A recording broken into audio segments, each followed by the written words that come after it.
na segunda carta de Paulo a Timóteo. Nós temos 3 das chamadas cartas pastorais. Por que são chamadas de pastorais? Porque foram escritas para organizar o pastoreio em uma igreja.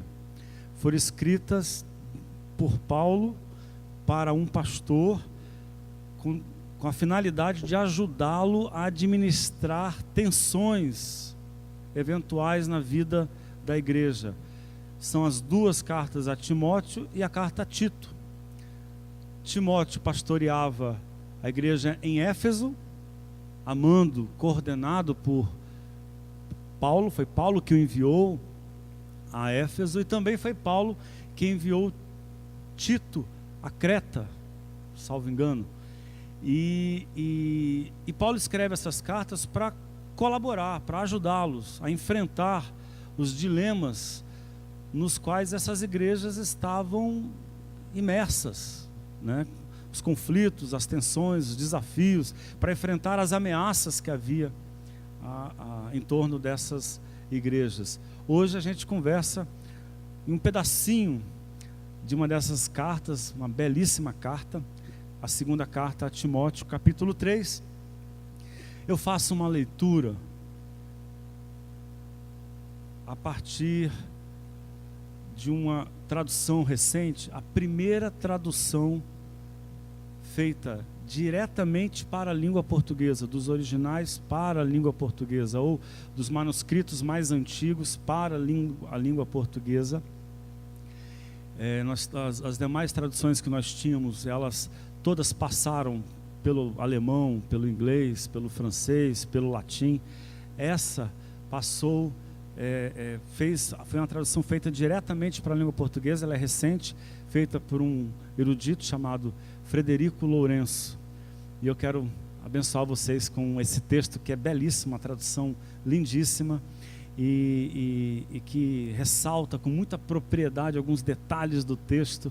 Já disse para vocês que eu estou me divertindo muito na leitura, na meditação em cima desse texto, dessa tradução. Vamos ler? Segunda carta de Paulo a Timóteo, capítulo 3, você pode acompanhar comigo. Fica sabendo isto, que nos últimos dias haverá tempos difíceis. As pessoas se tornarão amantes de si próprias, amantes do dinheiro, fanfarronas, orgulhosas, blasfemas, desrespeitadoras dos pais, ingratas, ímpias, incapazes de amar, inapeláveis, caluniadoras, sem autodomínio, ferozes, inimigas do bem, traidoras, precipitadas, inchadas de vaidade, mais amantes dos prazeres do que amantes de Deus. Uma descrição dos usuários das redes sociais. É ou não é? Muito parecido, não sei se você concorda comigo. Com aspecto de piedade, mas renegando o poder dela. Vira as costas a essas pessoas. São desses os que se introduzem nas casas e se apoderam à força do mulherio, carregado de pecados e arrastado por toda espécie de paixões. Mulherio que, estando sempre a estudar, nunca consegue chegar ao conhecimento da verdade.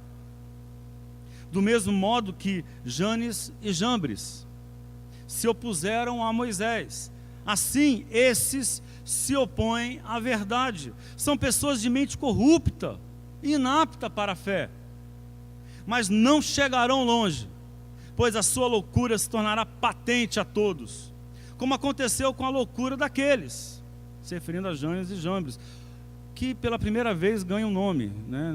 Na Bíblia inteira nunca se deu nome aos mágicos de Faraó, e aqui, uma fonte que a gente não sabe qual, o escritor da carta dá a eles o nome de Janes e Jambres. Versículo 10.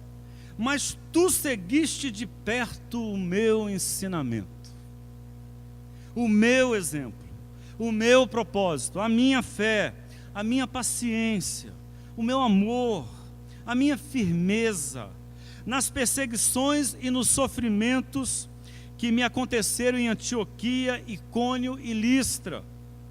Que perseguições tive que aguentar, e de todas me livrou o Senhor. E todos os que querem viver piedosamente em Cristo Jesus serão perseguidos. Mas esses iníquos e impostores irão de mal a pior, extraviadores e extraviados. Tu, porém, permanece nas coisas que aprendeste e de que te convenceste, sabendo junto de quem as aprendeste. Também porque desde bebê conheces os escritos sagrados, capazes de te tornar sábio com vista à salvação através da fé em Cristo Jesus. Toda a Escritura é inspirada por Deus e útil para o ensinamento, para a comprovação, para a correção e para a educação na justiça, para que a pessoa de Deus seja de agora, inteiramente preparada no momento presente, para toda a boa obra. Amém. Olha Deus junto comigo. Senhor, o nosso coração foi muito abençoado hoje, abençoado com as orações, os louvores, com as conversas, com os olhares, sorrisos, também com os choros, abençoada com a partilha na mesa. Que tempo bom esse que a gente já viveu hoje.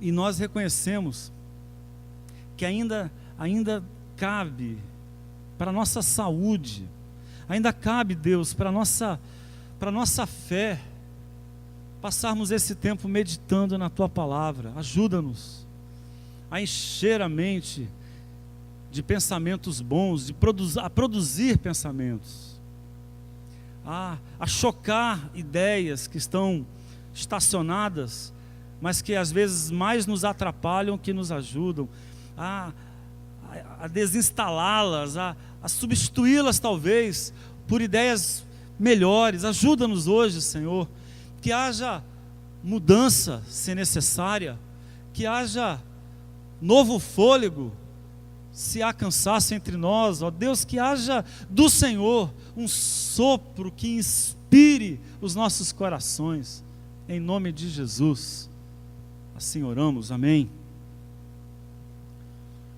Eu chamei essa minha reflexão, dei a ela uma sugestão como tema, uma proposta como tema, para não morrer de tédio.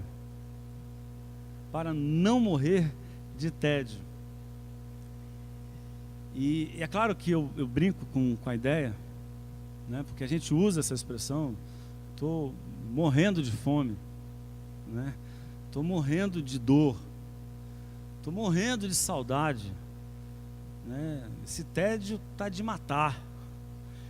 Então essas são expressões muito significativas que falam do tamanho do que a gente está vivenciando. E eu quero pensar que há tédios, há melancolias, há desgostos que são de matar a fé, de matar o valor da vida, de matar o trabalho, a capacidade de fazer coisas, de matar a esperança. Há tédios que são fatais, perigosíssimos, que podem sabotar a nossa vida terrivelmente e sequestrar anos da nossa vida, aprisionar meses da nossa história, décadas da nossa história, podem cair na vala do tédio, dessa ausência de gosto, de ânimo, de vontade, de desejo, dessa incapacidade de ver valor nas coisas, dessa falta de motivo para agir, dessa dificuldade de se mexer, de cruzar os braços por ausência de projeto, ou de gosto mesmo pelas coisas, que a gente chama de tédio. E eu separei um pedacinho de um poema da Hilda Hilst, que eu tenho lido com bastante frequência ultimamente, e ela diz assim, falando do tédio: restou um nome de bruma no meu eterno cansaço. Bruma é uma neblina, um nevoeiro. A gente chama de bruma aquilo que você não está vendo direito, embaçado. Restou um nome de bruma no meu eterno cansaço. Restou um tédio de cinza no meu todo de silêncio. Tanta tristeza no meu sono imenso. Há o tédio que é ocasional e desimportante. Afinal, ninguém aguenta estar motivado o tempo todo. Há coisas que precisam ser feitas sem nenhum motivo. A gente precisa fazer coisas à toa. A gente precisa gastar tempo com nada. A gente precisa não estar movido por nenhum projeto, não estar adrenalizado. A gente precisa, né? E esse é o tédio de quem não tem nenhuma programação interessante, ou o tédio porque o livro está chato, ou porque o filme é ruim, ou o assunto não interessa. Há o tédio que é mais grave, eu diria que é sintomático, que é o sintoma de uma sociedade de excessos, que é a nossa, né? Nós somos superestimulados por um mercado de consumo, disputados para gastarmos o nosso tempo, o dinheiro, né, com determinados produtos, e esses estímulos são cada vez mais apelativos, estímulos a todos os sentidos. Nós vivemos numa sociedade de superexcitação.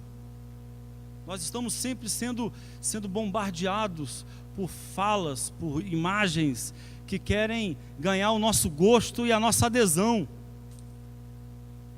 Além das redes sociais, esse mundo do consumo e da tecnologia, das redes sociais, é um mundo em que as coisas giram numa velocidade vertiginosa. Tudo é muito rápido, tudo é muito ligeiro. As imagens não podem durar mais do que 2, 3 minutos. Os vídeos que você assiste no WhatsApp não podem passar de 3 minutos, não perdem a sua atenção. Os textos que você lê não podem ser textões, né? Tem que ser textos rápidos, fáceis, superficiais, ligeiros, que precisam apenas ganhar ali alguns segundos da sua atenção, porque é tudo que eles vão ter de você. E aí a gente tem dificuldade de refletir, tem dificuldade de ficar quieto, a gente tem dificuldade de parar, a gente fica entediado. Nós vamos nos tornando pessoas cada vez mais propícias ao tédio, e não um tédio ocasional, mas um tédio profundo, existencial, porque a gente precisa de cada vez mais estímulos se quiserem a nossa atenção e a nossa adesão.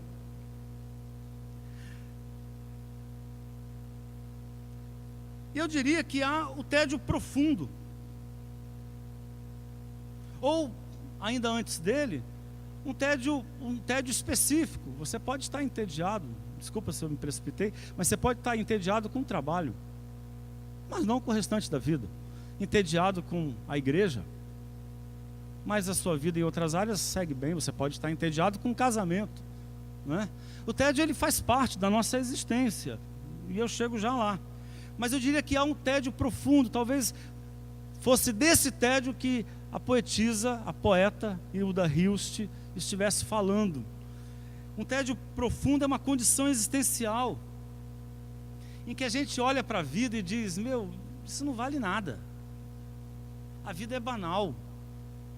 A vida é coisa alguma. Em que nada te toca, nada mexe com você, nada ganha a sua adesão, nada produz gosto, nada provoca desejo em você. você se torna alguém profundamente entediado, apático, indiferente, fechado em si mesmo. Mas a despeito disso, é preciso que a gente faça uma ressalva, importantíssima. É que o tédio é uma bênção. O tédio por si só não é mal.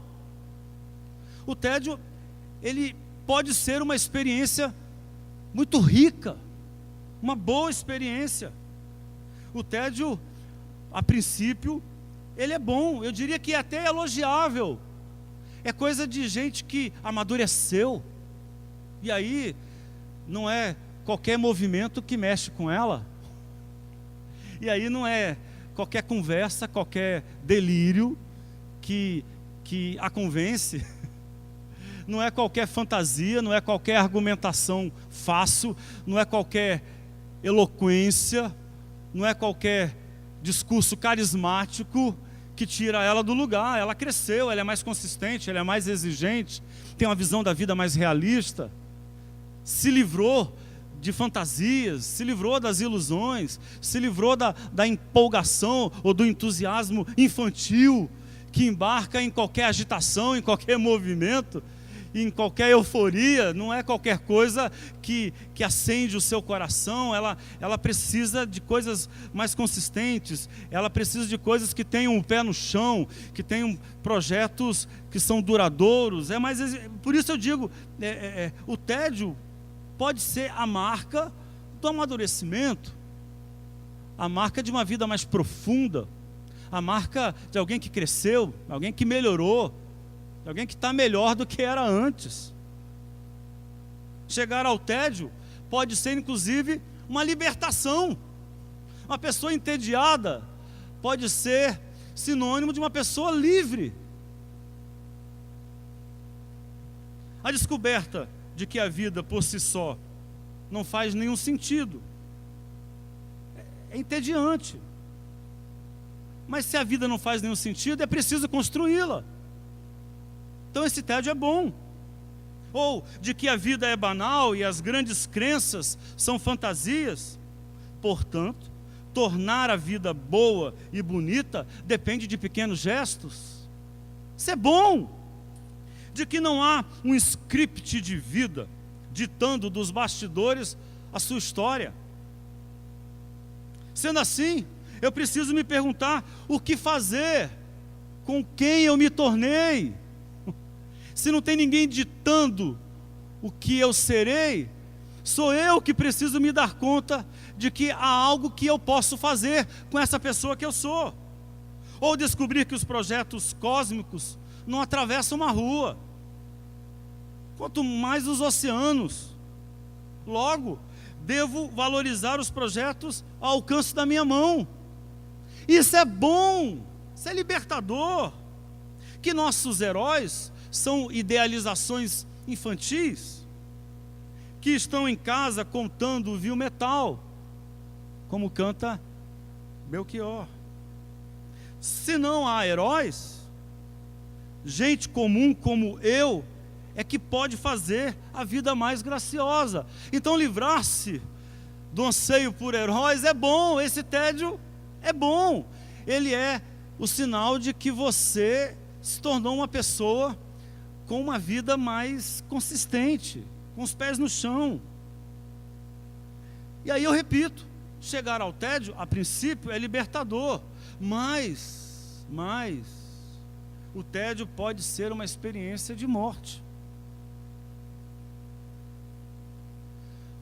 O tédio pode ser o que Fernando Pessoa chamou de o defunto adiado. Porque o tédio pode ser absolutizado. Pode ser um tédio absoluto, uma apatia fechada em si mesmo, uma indiferença, uma incapacidade de se tocar pela vida. O tédio mata, porque ele mata, repito, a fé. O tédio mata o amor. O tédio mata as oportunidades de viver, mata o tempo. O tédio mata o agora, o presente. O tédio mata potenciais. O tédio mata belezas, alegrias, prazeres. O tédio mata. E aí Timóteo recebe uma carta de Paulo, e Paulo não doura a pílula. A lista que ele faz para tipificar o contexto no qual eles estão vivendo é assustadora. Mas é assustadora porque a gente consegue ver isso nos nossos dias. Portanto, Paulo está falando da realidade humana. É da gente, é das pessoas, é do ser humano, comportamentos que são terríveis, patéticos, horrorosos, assustadores. E descobrir essa faceta sombria da humanidade pode nos dispersar do que importa, pode roubar a nossa vocação, Timóteo. Timóteo, presta atenção. A fala de Paulo tem essa força. Paulo usa uma expressão que é adversativa, né? Ele diz: tu, porém. Existe essa realidade aí, cuidado com ela, mas você pode se contrapor a ela. Você pode não sepultar a sua vida no desencanto, no desgosto, na decepção. E se você sabe do que eu estou falando, você pode ter se lembrado inclusive da sequência de decepções pelas quais você já passou. Quem depois de uma sequência de perdas, de decepção com as pessoas, de decepção com a igreja, uma sequência de frustrações, quem não se entedia? Quem não perde a capacidade juvenil de abraçar um projeto? Pastor, você está falando de mim? Sim, de você e de mim, de nós dois. E aí Paulo faz a advertência: cuidado, porque esse seu tédio, ele faz sentido, ele é tédio porque é resultado de todo esse processo, porque você também amadureceu, porque você ganhou mais casca, mais camadas de resistência, você ficou calejado, mas também pode se tornar um isolante para a vida, um cemitério existencial o teu tédio. E para não morrer de tédio, Paulo nos dá uma série de conselhos, e eu resenhei alguns deles. Primeiro, não procure por Deus em uma religião performática, do desempenho, das realizações, para impressionar. Procure por Deus ao lado dos oprimidos. Ponto. Paulo faz uma menção aqui de Janes e Jambres, e já disse para vocês que lá no Êxodo os nomes dos mágicos não foram apresentados. Provavelmente uma tradição, né, das diversas narrativas orais, inclusive, que permearam a história de Israel, chegou até Paulo, e nessa tradição eles tinham o nome, os mágicos, de Janes e Jambres. E o que eles faziam? Você se lembra da história? Moisés vai até Faraó com a presunção de libertar os hebreus escravizados. Moisés vai até Faraó, o grande déspota egípcio, com essa demanda. E é óbvio que a demanda é presunçosa demais para que ela seja atendida. Por causa disso, Moisés apresenta, ou Deus manifesta em Moisés, sinais que apontam para a importância do que Moisés está pedindo. Sinais que indicam que o discurso de Moisés faz sentido, de que Moisés não é um alucinado, de que Moisés não é um delirante, de que Moisés não é um louco, que a demanda dele procede, é boa, e que é de Deus aquela demanda. E cada vez que Moisés apresenta um sinal, a vara de Moisés, né, que se transforma, o cajado dele que se transforma numa serpente, né, a mão que fica leprosa e ele coloca na roupa e tira e ela fica boa. Cada sinal que Moisés vai apresentando, os mágicos apresentam outro idêntico. E aí a gente fica meio assustado, ora, né? Também Faraó tem sinais poderosos.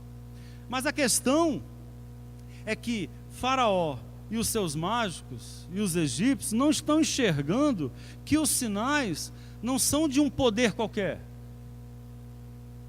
Essa é a diferença.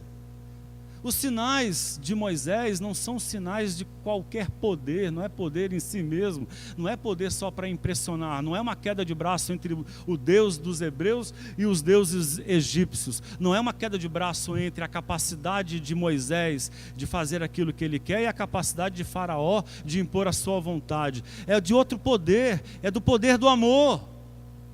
O sinal não é um prodígio por si só, o sinal é o prodígio do amor, porque aqueles sinais estão dizendo que Deus não aguenta mais ver gente sofrendo debaixo da escravidão, de que Deus não suporta mais homens e mulheres oprimindo outros, para serem cada vez mais ricos, enquanto os outros são cada vez mais pobres e miseráveis. E que Deus, ao sinalizar ali, o que Ele está dizendo não é que Ele tem muito poder, o que Ele está dizendo é que Ele está do lado dos oprimidos, é o poder do amor. E aqui Paulo chama a atenção de Timóteo para dizer: Timóteo, dá as costas para essa gente que se comporta como Janes e Jambres, que estão atrás de sinais prodigiosos, performáticos, né? Que estão atrás da capacidade de mostrar força, que estão atrás do efeito de manada, mas que não tem consistência, que não tem valor. Os sinais divinos são os lamentos dos que sofrem. Se você prestar atenção, eu digo hoje para você que tem sofrido de tédio na sua fé, se você prestar atenção, Deus está chorando com os que choram. Fique do lado certo da história, e você não vai desperdiçar novamente as suas forças, você não vai jogar a sua energia fora como jogou outras vezes e agora está decepcionado e desgostoso. Eu entendo o seu tédio, é o tédio de quem acordou de uma mentira, de uma fantasia, mas se você olhar para Deus ao lado dos oprimidos, para o Deus que sinaliza a favor dos que sofrem, você vai descobrir ali um valor que faz a sua vida se justificar. Encontre Deus ali, e o seu tédio não vai roubar a sua história. Segundo, sagrado não é cumprir regras. O que diz aí a Bíblia? Tem que fazer o que está na Bíblia. Nada é mais patético para uma pessoa que amadureceu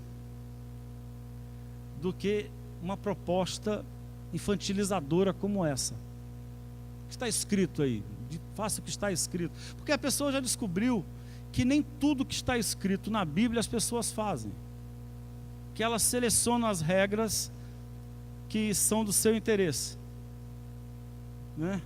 Elas selecionam as regras que justificam às vezes os seus preconceitos, que apoiam a sua maneira de viver. E as outras regras, que são absurdas às vezes, elas colocam de lado. Mas Paulo não enxerga a Bíblia dessa forma, ou as Escrituras, quando ele fala aqui as sagradas letras, ou os sagrados escritos, ou as Escrituras, ele está se referindo à Bíblia dos Hebreus, porque nem o Novo Testamento, como a gente conhece hoje, estava formado. Está se compondo, e o que Paulo escreve, ele nem imagina que vai ser Bíblia um dia. Nem passa pela cabeça de Paulo que a carta que ele escreveu fosse um dia se tornar tão Bíblia para os cristãos quanto era Êxodo ou os profetas para os hebreus. As Escrituras para Paulo não são sagradas porque elas têm regras que precisam ser cumpridas cabalmente, até porque para Paulo a letra mata. O que vivifica é o Espírito. Para Paulo, a lei só serve como tutora, mas ela termina em morte. O que traz a vida é a graça, é o amor. Para Paulo, o sagrado é uma experiência afetiva, é uma experiência que descobre uma referência de inspiração para viver. Então, a Bíblia não tem as regras que você tem que cumprir, porque se você fizer isso, você vai terminar preso. E justificadamente preso. Porque, por exemplo, você vai apedrejar a gente por aí. Por exemplo. A Bíblia não é um livro de regras, até porque ela é uma narrativa de milênios, atravessou milênios, ela participa de culturas e de experiências muito distantes da nossa.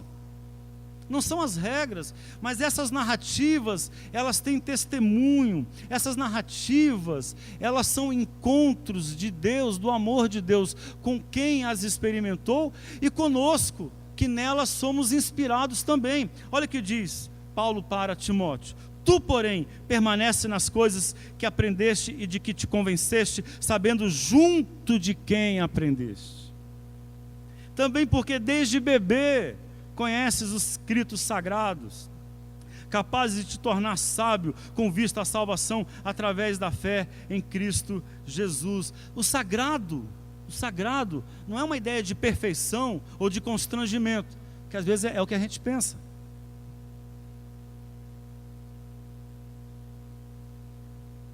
Que algo sagrado é algo perfeito, completo, e que é algo que te assusta, que você tem que tomar cuidado, porque se você, por exemplo, estiver em pecado e você comeu o bocado do pão, você pode cair morto, porque sagrado é perfeito para algumas cabeças e é constrangedor, mas não para Paulo e não para aqueles que conheceram o amor de Deus em Cristo Jesus. O sagrado não é uma ideia que me assusta, que me constrange ou que me esmaga.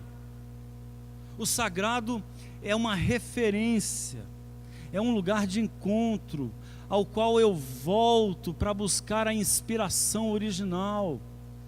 A Bíblia sagrada, ou a Bíblia é sagrada para mim e para você, pode ser para mim e para você, porque ela é um depósito de revelações. Nós aprendemos, a palavra de Deus emerge da meditação que nós fazemos com o texto sagrado, quando trazemos as nossas vidas ao texto bíblico, perguntando para ele o que é que Deus pode nos falar para que a nossa vida dê certo, para que a nossa vida siga bem. E cada aprendizado que é forjado aí, ele se torna uma referência sagrada para a qual nós precisamos voltar. Ora, um entediado não é tocado por um dogma autoritário, não consegue. Ele cresceu, não é mais criança. Ele vai perguntar por quê? Ele vai perguntar por que não? Não é? Tem conteúdo, tem vivência. Então o sagrado não é isso, mas o sagrado pode e precisa reverenciar uma relação afetiva e inspiradora. Eu gosto quando Paulo diz que toda a escritura é inspirada, ela é soprada, é uma experiência de inspiração, é uma experiência que abre os olhos, que acorda o coração, a mente, os pensamentos, que nos dá condição de seguir em frente, que renova as nossas expectativas. É uma referência de inspiração. É por isso que nós somos igreja, é por isso que nós investimos a nossa vida numa comunidade de fé, onde a palavra é pregada. Terceiro, inspire-se na fé a partir de longas amizades, não de tendências. Olha o que diz o apóstolo Paulo para Timóteo, versículos 10 e 11. Mas tu seguiste de perto o meu ensinamento, o meu exemplo, o meu propósito, a minha fé, a minha paciência, o meu amor, a minha firmeza, nas perseguições e nos sofrimentos que me aconteceram em Antioquia, Icônio e Listra. Que perseguições tive que aguentar, e de todas me livrou o Senhor. E aí, para Paulo, a fé não é uma coisa que você aprende em um evento, em um grande acontecimento, em um grande movimento. não é algo que você aprende em uma realização religiosa que te encanta. A fé, ela reivindica. A fé, ela exige, ela pede a amizade. A fé, ela é devedora da amizade. Eu ouso dizer que não existe fé sem amizade.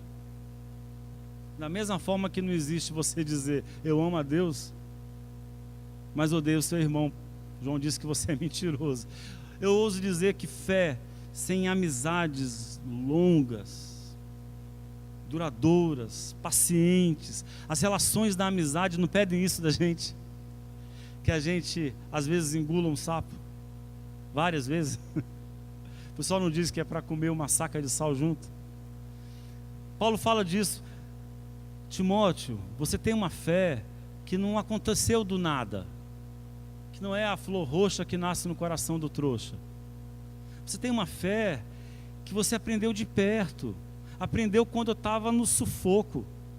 Você sabe o que é fé porque você passou pelo sufoco comigo, pela tribulação comigo, cara. Você precisa se apegar a isso. É dessa fé que você precisa. Eu não vou negar para vocês. Eu me tornei um entediado com grandes eventos religiosos, com frases imponentes, prometendo mundos às pessoas. Me tornei entediado com isso. Por que eu me tornei entediado? Porque eu vivi o bastante para saber que não é verdade, que a vida não é assim. Eu preciso de coisas mais simples para me empolgar.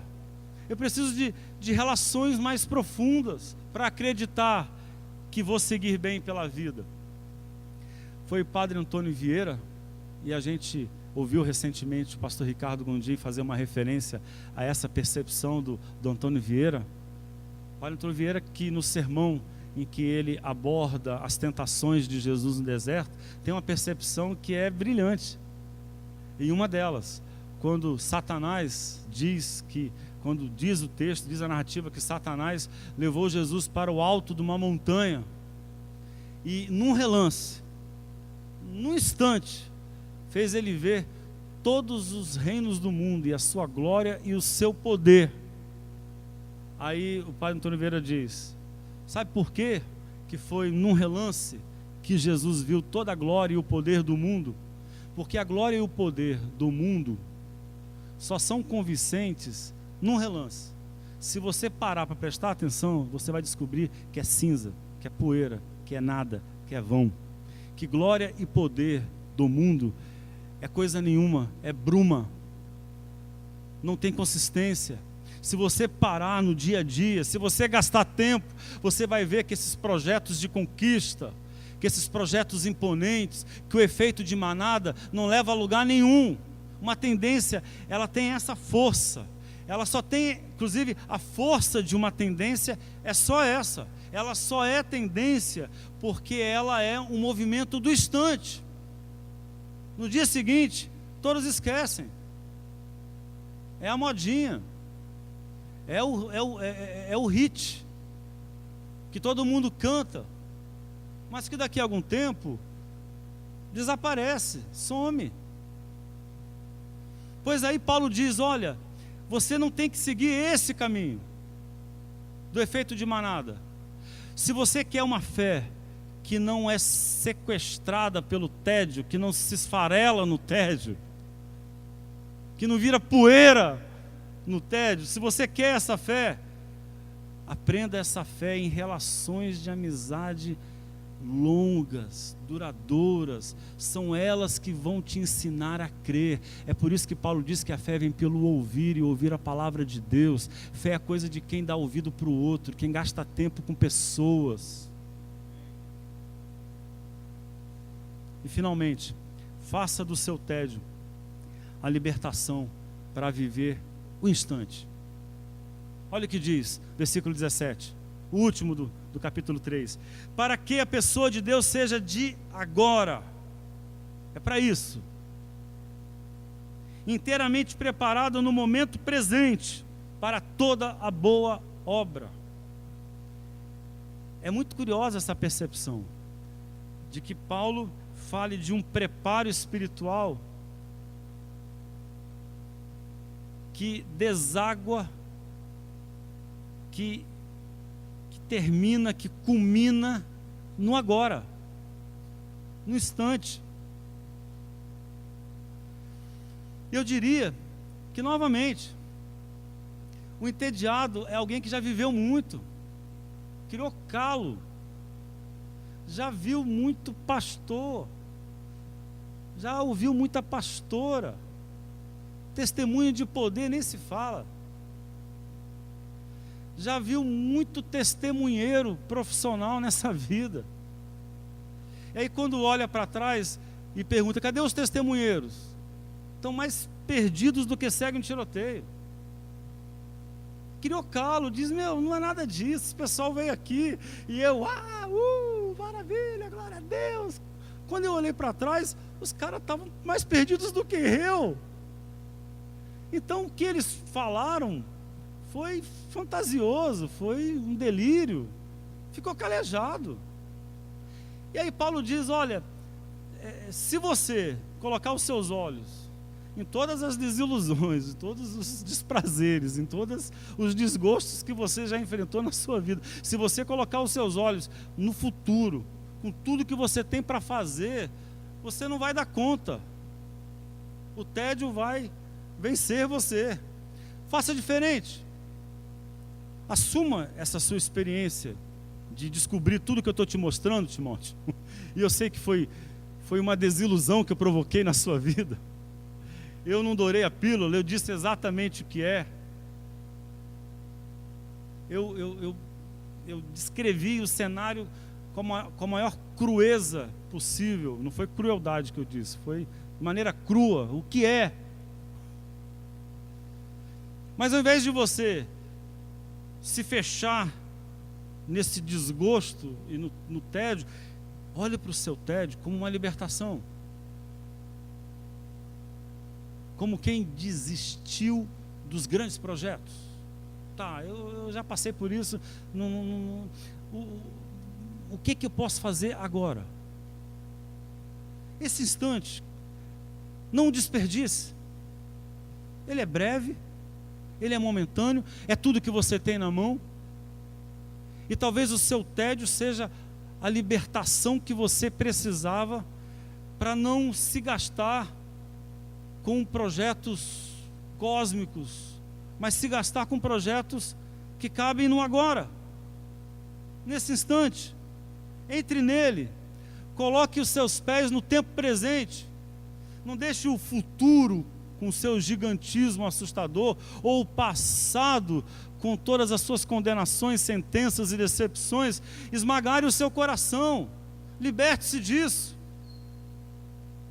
E coloque os seus olhos no agora, no que está ao alcance da sua mão. Essa é a expectativa que Deus tem para mim e para você. Eu acho essa percepção maravilhosa. Liberte-se para viver o instante. Ele é modesto, é breve, é local, é de poucas relações, mas é consistente. E é o que está ao alcance da sua mão. Eu quero orar com você, em nome de Jesus.